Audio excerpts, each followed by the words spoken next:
Thank you, Mr. Chairman. And again, I want to thank Dr. Harris for working with us on this amendment in a bipartisan way. And certainly I want to thank Ms. Gingrey also for working together. This amendment will help the small seasonal businesses to continue to operate next year. The H-2B program is essential for small and seasonal businesses that cannot fill seasonal and temporary jobs with American workers.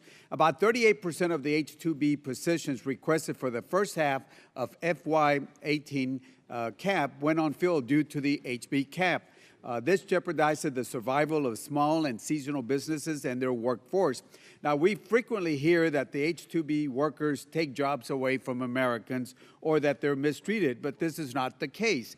By law, every open position must be properly advertised and requires employers to hire any able and willing Americans to fill that open position. So again, Americans can apply for this first, and they should apply if they want to do this type of work. But as you know, the H-2B visa workers are the last resort after extensive recruitment efforts to secure local workers cannot fill those positions. In addition, the same labor laws protect H-2B workers as any American worker.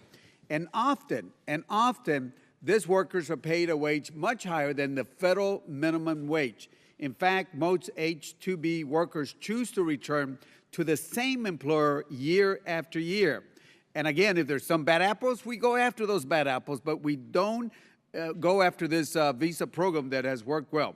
This amendment provides, number one, for returning worker, a returning worker exception for a 2-year look back so that guest worker will not count against the annual 66,000 cap.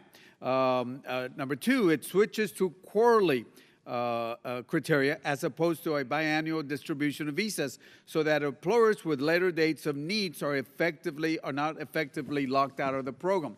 It also switches from a all or nothing lottery, which again, it goes to a more proportional allocation system. So that way, an employer doesn't receive all the workers it needs and some of the other workers don't. So again, we're trying to provide fairness. We're trying to provide the ability for those small businesses to be able to get their workers. And again, I encourage my colleagues to support this important provision that will help small business owners across the country. I yield back the balance of my time.